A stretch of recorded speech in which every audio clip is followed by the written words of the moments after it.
Hello, welcome back in school best session of banking reasoning. हम पढ़ रहे हैं पिछले कई सालों से। पता है, मैं कई सारे टाइम जो कुछ चीज़ें बोलता हूँ, जैसे कल मैंने एक शेर बोल दिया था, उसको किसी और से मोहब्बत तो ना थी, उसे मुझे भूल जाने की आदत तो ना थी।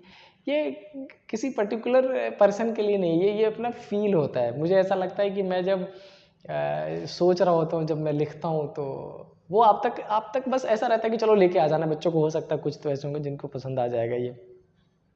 बदले में जो आपके कमेंट्स मिलते हैं वो आउटस्टैंडिंग होते हैं, आउटस्टैंडिंग होते हैं। ऐसा लगता है कि हाँ, कुछ कुछ तो है। चाहे 5 ही बच्चे, वो 5 बच्चों को ये अच्छा लगा, ये हिट कर गया, उसको ऐसा लगा कि अच्छा ये मेरे लाइफ की चीज़ है। बट बेटा, ज़्यादा इमोशन में मत चले जाना, बेसिकली ये कहना चाह रहा था मैं। पढ़ाई ज़रूरी है, ठीक है। चलिए सॉल्यूशन करते हैं नेक्स्ट का। देखते हैं इस वीडियो में मैं आपके लिए क्या लेके आया हूँ। यहाँ पर है, आज के वीडियो में हम करने वाले हैं सबसे पहले ऑर्डर का पार्ट, जो एक बार फिर से बड़े सारे बच्चे छोड़ देते हैं, और अगर 2 से 3 नंबर का भी आ जाए तो आप बाहर हो जाते हो, क्योंकि पजल के चक्कर में ही 20 क्वेश्चन। अच्छा, क्यों ऐसा ना करें कि 15 मिसलेनियस में से 12 से 13 टारगेट करें, और जो 20 पजल है उसमें से 10 से 10 प्लस टारगेट करें, और एक बड़ा अच्छा सा 25 प्लस स्कोर लेके कर सकते हैं क्या? ऑफ कोर्स कर सकते हैं, बिल्कुल कर सकते हैं। और इस बार तो SBI PO और IBPS PO मिला के अगर आप देखें तो बहुत शानदार सीटें हैं आपके पास 1000 प्लस में। IBPS PO में 600 समथिंग सीट्स है। अच्छे से प्रिपरेशन करो, हो सकता है आपका टर्न इस बार ही, हो सकता है क्या होगा ही इस बार टर्न आपका, सिलेक्टेड हो जाओगे। चलो, क्या लिखा है? 6 persons different monthly salaries are arranged in descending order as per their earning. Descending order का मतलब इधर मैं सबसे बड़े वाले को रखूंगा और इधर सबसे ज़्यादा वाले को, तो डिसेंडिंग ऑर्डर का मतलब घटते क्रम में। ऑलराइट, मैंने आपको बताया था कि जब कभी ये वाला सेगमेंट सॉल्व करो तो सबसे पहले एक वर्ड ढूंढो, ओनली। अगर ओनली मिल जाता हो तो वो रिस्ट्रिक्शन लगा देता है, पॉजिटिव और नेगेटिव दोनों का। इसका मतलब स्ट्रक्चर फ्रेम कर देगा, स्ट्रक्चर फ्रेम, सारा काम खत्म। So let's do it. अच्छा, पहले क्या लिखा है? Surya earns more than Kunwar but less than Anil. कह रहा, देख भाई, ये जो सूर्य है ना, इसके पास मोर देन कुंवर है, बट लेस देन कौन है? अनिल है। Who does not earn the highest salary, but Anil highest पे नहीं है। इसका मतलब आउट ऑफ दीज 7 अनिल की पोजीशन ये वाली तो नहीं है। समझ रहे? Okay. Manoj earns less than Yogita. ये जो मनोज है उसके पास योगिता से तो कम है, बट मोर देन ललित, लेकिन ललित से ज़्यादा है। Who does not earn more than Kunwar, लेकिन ये जो ललित है ये कुंवर से ज़्यादा नहीं, ये ललित भी कुंवर से कम है। इसका मतलब ललित के पास ये 3 और ललित के पास ये तो 5 लोगों से कम है। भाई एक बार दोबारा पढ़ लेता हूँ, कितना आसान क्वेश्चन लगता है क्या? Let's see. Lalit who does not earn more than Kunwar, Lalit के पास कुंवर से कम है। इसका मतलब अगर अपन 2 कन्फिग्रेशन बनाया तो ललित और ललित, यस, ललित और पोजीशन क्लियर है, क्योंकि 5 हो सकता है। अब इसके रिस्पेक्ट में ये MYKSA कहाँ चला जाएगा वो चेक करना पड़ेगा। बट एक बात बताओ, क्या इन दोनों MY और इन तीनों की पोजीशन में कुछ नहीं? क्लियर है, कोई भी पहले कोई भी बाद में आ सकता है। इन तीनों का सीक्वेंस बनेगा इन दोनों का, बट MY इधर भी SK इधर भी कहीं भी आ सकता है। सो लेट्स डू इट, और आगे पढ़ लेते हैं। नेक्स्ट क्या लिखा है? नेक्स्ट लिखा है Surya earns more then Manoj. एक इंफॉर्मेशन दे दी कि ये जो सूर्य है ना, ये मनोज से ज़्यादा अर्न करता है। अच्छा, तो सूर्य के पास मनोज से ज़्यादा होने का मतलब सूर्य के पास कुंवर, मनोज और ललित, इसका मतलब कितने से हो गया? 3 से ज़्यादा। बट सूर्य और वाई का क्या रिलेशन है, कोई इन्फॉर्मेशन नहीं गिवन है, तो फिलहाल हम भी इन्फॉर्मेशन नहीं देंगे, आगे पढ़ लेते हैं। नेक्स्ट क्या लिखा? Manoj does not earn the second lowest salary. एक इन्फॉर्मेशन दे दी कि भाई मनोज को इस पोजिशन पर पोर्ट नहीं करना, क्योंकि सेकेंड लोएस्ट नहीं है। अब एक चीज़ मैं क्लियर कर दूं, सेकेंड हाईएस्ट बोला होता तो इसकी बात होती, सेकेंड लोएस्ट बोला तो इसकी बात है। मेक श्योर ये दिमाग में क्लियर होना चाहिए आपके। Okay, the second highest and third lowest salary person earns 6000 and respectively 4000। Second highest, इसका मतलब इसको कितने मिलने वाले हैं? 6000, and third lowest, first second third को क्या मिलने वाला है? 4000। अब हमें इसकी पोजीशन चेकआउट करनी है। एक बात बताइए, इस एस के पास एक इंफॉर्मेशन दी गई थी कि एस के पास मनोज से ज़्यादा है और मनोज के पास किससे ज़्यादा है, एल से ज़्यादा है। एस के पास और किससे ज़्यादा है, कुंवर से ज़्यादा है। अच्छा, एस से ज़्यादा किसके पास है, ए के पास है। इतना क्लियर हो गया। मैं इसलिए लिख रहा हूँ क्योंकि ये वाई और एस या वाई और ए की इंफॉर्मेशन नहीं है। तो एक बात बताओ, अगर एकदम सिंपल भी सोचे तब भी ए के पास 1 2 3 4 4 लोगों से ज़्यादा है। क्लियर है। और हमारे पास एक डेफिनेट इंफॉर्मेशन दी गई कि भाई ए की पोजीशन यहाँ ले नहीं सकते। तो जस्ट थिंक अबाउट कि अगर ए की पोजीशन यहाँ ले ली तो इसके इधर 4 पर्सन अगर अरेंज करना हो तो एल की पोजीशन हमने एक यहाँ ले रखी, तो क्या ये एम, क्या ये के और एस के बारे में, एस के बारे में, एस के पास के से ज़्यादा है, क्या ये के और क्या ये एस की पोजीशन 100% श्योर है? Yes, 100% sure. लेकिन उस कन्फिग्रेशन में अगर मैंने ए को यहाँ पर ले लिया और ए एस के एम ये आ गया, और चूंकि ए के पास रिस्ट्रिक्शन था तो इसके पोजीशन में वाई की पोजीशन ये लेनी पड़ेगी, और अगर वाई की पोजीशन ये ले ली तो हमने वाई ए एस के एम एल, एक पर्सन कौन है भाई, अनिल के बारे में नाम ऊपर देख ले, क्या 6% डिफरेंस वाली नहीं है, नहीं है, नहीं। एक पर्सन कौन सा मैंने छोड़ दिया नाम, सूर्या, नहीं नहीं सूर्या हो गया, सूर्या, कुंवर हो गया, अनिल हो गया, उसके बाद मनोज हो गया, योगिता हो गई, ललित हो गया, योगिता योगिता योगिता योगिता, सबको तो पुट कर दिया मैंने। हमारे पास 6% ही है क्या? अरे मैंने 7 क्यों अरेंज कर दिया था भाई, 6% ही है, तो ये एक्स्ट्रा बर्डन लेने की ज़रूरत ही नहीं थी। फर्जी का मैंने बर्डन लिया था, इमीडिएटली सॉल्व हो गया था, कुछ करने की ज़रूरत नहीं थी। बस एम के बारे में ये पोजीशन भी नहीं लेना है, एम को सेकंड, इसका मतलब ये पोजीशन नहीं, पूरा ही कन्फिग्रेशन दोबारा करना पड़ेगा, कोई इशू नहीं है। हमने डेटा सही लिख रखा था, बस मैंने एक गलती कर दी थी, क्या कर दिया था, 6 की जगह पर 7 मैंने पुट किए थे। मैंने 7 पढ़ा क्यों था, 6, इसका मतलब 1 2 3 4 5 6। बेटा ये वाली गलती तुम मत करना, ये पेपर में हो सकता है। ओके, क्या लिखा है, Surya earns more than Kunwar but less than Anil. Surya के पास कुंवर से ज़्यादा है बट अनिल से कम है, बट अनिल की पोजीशन ये नहीं है, कोई बात नहीं। Manoj earns less than Yogita but more than Lalit. Manoj के पास किससे ज़्यादा है, ललिता से, बट योगिता से क्या है, कम है। Lalit who does not earn more than Kunwar. अच्छा, ललित के पास क्या है, ललित कुंवर से ज़्यादा नहीं है, तो ललित की पोजीशन यहाँ भी दे सकते हैं, कुंवर से कम है, बट इसमें डेफिनेट नहीं क्योंकि ओनली वर्ड का यूज़ नहीं किया गया है। ओके, सूर्य अर्न मोर देन मनोज। सूर्य के बाद में एक इन्फॉर्मेशन दे दी कि मनोज से ज़्यादा है, सूर्य कुंवर से भी ज़्यादा है, सूर्य ललित से भी ज़्यादा है, तो ये पोजीशन तो नहीं पता, बट इसके रिस्पेक्ट में। अब मैंने ये क्यों लिख दिया, क्योंकि देखो कुंवर और मनोज में कौन सा ज़्यादा कौन सा कम ये हमें तो नहीं पता, लेकिन ये दोनों ही ललित से ज़्यादा, तो सूर्य के राइट में 3% तो एटलीस्ट पॉसिबल हो ही गया। कौन कौन सा, मनोज, कुंवर और ललित। ओके, अब क्या लिखा है, Manoj who does not earn, okay okay okay, Surya earns more then Manoj हो गया। Manoj does not earn the second lowest, इसका मतलब मनोज की पोजीशन ये हम नहीं रखेंगे, does not earn the second lowest. The second highest and third lowest salary, इसका मतलब ये हो गया 6000 और थर्ड लोएस्ट ये क्या हो गया 4000। तो हमारे पास जितनी इंफॉर्मेशन है उसमें अनिल की पोजीशन अगर देखें तो अनिल के बाद एस के एल एम कितने पर्सन है, 5% है। और ध्यान ये रखिएगा कि अनिल को हम फर्स्ट पे नहीं रख सकते, तो क्या अनिल की पोजीशन ये ले लें, यस। अच्छा, अनिल की पोजीशन ये ले लेंगे तो क्या एस की पोजीशन ये ले लें, यस। अच्छा, एम को यहाँ नहीं रखना तो क्या एम की पोजीशन ये ले ले, यस। क्या के की पोजीशन ये ले ले, क्या एल की पोजीशन ये ले ले, और क्या वाई की पोजीशन ये ले ले, क्या डेफिनेट सॉल्यूशन हो गया, यस हो गया, करेक्ट है। नेक्स्ट में क्या इन्फॉर्मेशन गिवन है, इन्फॉर्मेशन गिवन है who among the following person earns the highest salary, it's Yogita, option number A is correct answer.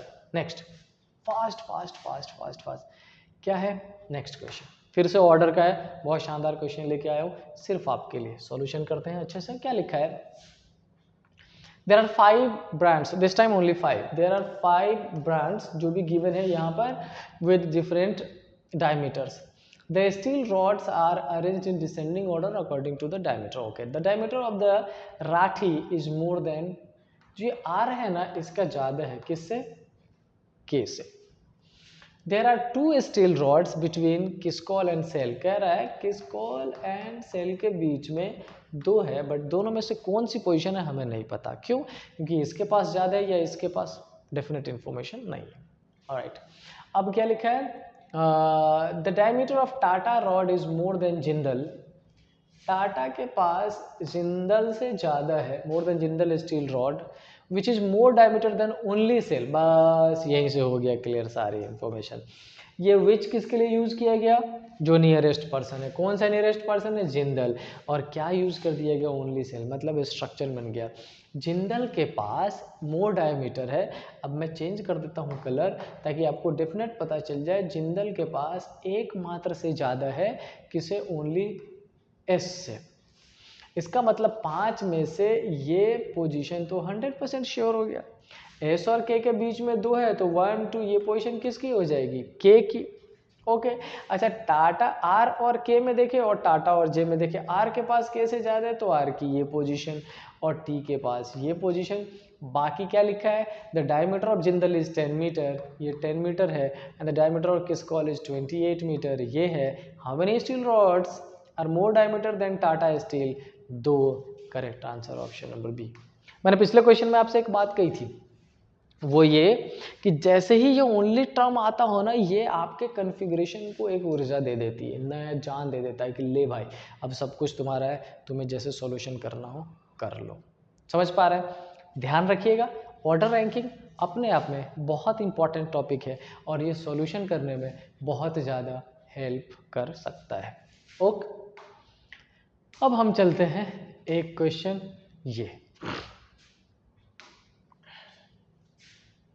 और ये किस चीज़ पे बेस्ड है?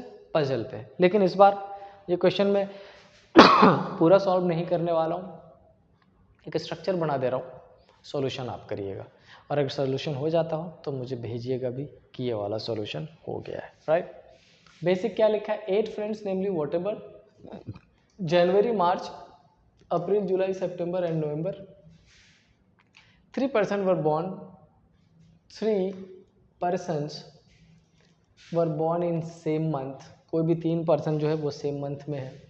Each of them belong to different cities, not necessarily in the same. यहाँ तक एक बार दोबारा पढ़ लो, क्या लिखा है?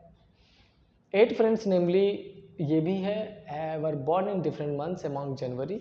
तो मैंने यहाँ पे लिखा जनवरी, देन मार्च, मार्च के बाद अप्रैल, देन जुलाई, जुलाई के बाद सितंबर एंड नवंबर। कितने मंथ्स हैं? 3 और 3 6। पर्सन कितने हैं? 8। जनवरी में कितने दिन? 31, मार्च में 31, अप्रैल में 30, जुलाई में 31, सितंबर में 30, नवंबर में 30। ये इंफॉर्मेशन है आपके पास। Done? Is it clear? Yes, okay. अब क्या लिखा है? Each of them belong to different cities whatever. क्या लिखा है? The one who belongs to Punjab was born in the month having less than 31 days. इसका मतलब पंजाब वाले की कन्फिग्रेशन ये भी पॉसिबल है, पंजाब वाले की कन्फिग्रेशन ये भी पॉसिबल है, और पंजाब वाले की कन्फिग्रेशन ये भी पॉसिबल है। Is it clear? Yes, okay. अब आगे क्या लिखा है? Kathir belongs to Kolkata. अच्छा, एक पर्सन यहाँ पर गिवन है, ये काथिर, ये कहाँ से बिलोंग कर रहा है? कैलकाटा से। ये दोनों के से है। Pratap and Niranjan were born in same month. Very good, एक इंफॉर्मेशन दे दिया कि भाई प्रताप एंड निरंजन दोनों सेम मंथ में है, जहाँ पर भी अरेंज होगा एक साथ अरेंज कर देंगे। Alright, next, person who belong to Goa and Delhi were born in November. अच्छा, गोवा और दिल्ली वाला नवंबर में है, तो नवंबर में 2 पर्सन हो जाएगा। कौन कौन सा? गोवा। तो मैं स्टेट यहाँ पर मेंशन कर देता हूँ, या आगे यहाँ मेंशन कर देता हूँ कि इसमें गोवा वाला भी है और दिल्ली वाला भी है। इसका मतलब नवंबर में टोटल कितने पर्सन होने चाहिए? 2 पर्सन। हो गई अरेंजमेंट। अब यहाँ पर एक चीज़ देखो, क्या ये क्या लिखा है? प्रताप एंड निरंजन पॉसिबल है? तो एक बार ऊपर देख लेते। ऊपर एक इन्फॉर्मेशन कहीं देखा था हमने, पंजाब वाला। ये इन्फॉर्मेशन क्या था? पंजाब। अब एक चीज़ ध्यान से देखो, इन्होंने क्या लिखा है ऊपर? Person who belongs to Goa and Delhi were born in November, ये दोनों नवंबर में। लेकिन क्या सिर्फ यही दोनों है, इसकी इन्फॉर्मेशन नहीं है। तो पंजाब में अगर ये आता तो पंजाब में 3 हो जाएंगे, तो बचे हुए में फिर अगर एक एक हो जाता तो 3 5 8 हो जाएगा इजिली सॉल्यूशन। यस, आगे देख लीजिए क्या लिखा है। Lakshman belongs to Bangalore and he was born in the month having 31 days but not in March। यानी कि लक्ष्मण बेंगलोर बट मार्च में नहीं है, तो लक्ष्मण बेंगलोर जुलाई में भी पॉसिबल है और जनवरी में भी। तो हमारे पास एक इन्फॉर्मेशन है कि लक्ष्मण और ये क्या है बेंगलोर, और जिस मंथ में भी बॉर्न है उसमें कितने डेज हैं 31 डेज। करेक्ट है। Farhad belongs to Noida and he was born in April. Farhad, ये रहा फरहाद, ये कहाँ है नोएडा, ये रहा फरहाद, ये कहाँ है नोएडा, ये रहा फरहाद, और ये कहाँ है नोएडा। तो आप एक चीज़ देखो इसमें जो मैं बताना चाह रहा हूँ, मैंने इन्फॉर्मेशन प्रॉपर जो डेफिनेट है उसको पुट करता जा रहा हूँ, जो मुझे डेफिनेट नहीं लग रहा मैंने उसको सेपरेटली मेंशन कर लिया है, आगे चल के तुरंत एलिमिनेट कर देंगे। आगे क्या लिखा है, फरहाद बिलोंग्स टू नोएडा हो गया।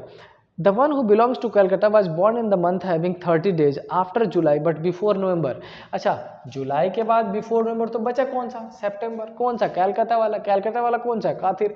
इसका मतलब यहाँ पर कलकत्ता और काथिर, यहाँ पर के लिख दे रहा हूँ, यहाँ पर कलकत्ता और काथिर, ये 100% श्योर। तो मतलब कुछ इन्फॉर्मेशन डेफिनेट गिवन है, कुछ अजम्पशन पर है जो हमें पुट करना है। नेक्स्ट क्या लिखा है, the one who belongs to Hyderabad was born in the month having 31 days before April. अप्रैल से पहले, अप्रैल से पहले का मतलब है 2 महीना है, किसके लिए हैदराबाद वाले के लिए। The one who belongs to Hyderabad, इसका मतलब इन दोनों में से किसी एक पोजीशन पर हैदराबाद वाले आएगा, क्योंकि 31 डेज में है और अप्रैल से पहले है। Yes, Ranjan was born in July and he belongs to Chennai. Definite information है रंजन और चेन्नई। क्या रंजन और चेन्नई, क्या रंजन और चेन्नई। Done, okay. अब क्या लिखा है, Jawahar belongs to Goa and Niranjan does not belong to. तो एक इंफॉर्मेशन दे दिया गया यहाँ पर जवाहर के बारे में, करेक्ट है। अब देखो इस क्वेश्चन में जितने भी बेसिक डेफिनेट इंफॉर्मेशन थे मैंने वो भी पुट कर दिया, और जो अजम्पशन बेस्ड इंफॉर्मेशन था वहां पर भी 1 2, उसके बाद यहाँ पर एक गोवा और दिल्ली वाला, और ये एक इंफॉर्मेशन 3 डेफिनेटली नहीं था, अजम्पशन था, मैंने वो भी पुट कर दिया। और एज मैंने स्टार्टिंग में बोला था कि यहाँ से अरेंजमेंट आपके पास 1 2, देखो हमारे पास कितने परसेंट हो चुके हैं 1 to 2% डेफिनेट मिल चुका है। ये 1 1 और P का नाम अजम्पशन में मैं आपको क्लियर यहाँ पर लिख देता हूँ कि ये यहाँ पर जो P है पंजाब, और ये मैंने अजम्पशन में लिया था। बाकी जितनी इन्फॉर्मेशन है बहुत ही डिटेल्ड है, 8% है, 6 मंथ में है, और एक इन्फॉर्मेशन यहाँ पर गिवन था किसके बारे में, किसी एक मंथ में 3% है, वो मैं आपको एक बार दोबारा याद दिला दूँ। All the above, the one who belongs to Punjab, नहीं, आगे कहीं लिखा था Calcutta, each of them belongs to different, the person were born in the same month, 3% were born in the same month. एक महीना है जिसमें 3% है, और वो एक महीना कौन सा है 13 नवंबर, जिसमें 3% की इन्फॉर्मेशन मिल चुकी है। तो बाकी सारे मंथ में एक एक पर्सन होगा। जिस एक एक पर्सन की अगर बात करें तो पंजाब यहाँ से एलिमिनेट हो जाएगा, यहाँ से एलिमिनेट हो जाएगा। क्यों? क्योंकि इसमें गोवा और दिल्ली 2% वाले हैं, तो पंजाब यहाँ पर 3%, बाकी सब में एक एक। तो आपके पास जो 2 इन्फॉर्मेशन है एलिमिनेट करिए, आंसर शेयर करिए मुझसे, मुश्किल से 1 मिनट में एलिमिनेट हो जाएगा। राइट, बहुत शानदार क्वेश्चन था, बहुत शानदार क्वेश्चन था। प्री लेवल से थोड़ा सा अच्छा है, थोड़ा सा ऊपर है, बट वो उम्मीद करता हूँ कि आपकी प्रिपरेशन इतनी शानदार होगी कि आप करके भेजोगे। सो मिलते हैं नेक्स्ट क्लास में। टिल देन हंसते रहिए, मुस्कुराते रहिए। सी यू देयर। जय हिंद।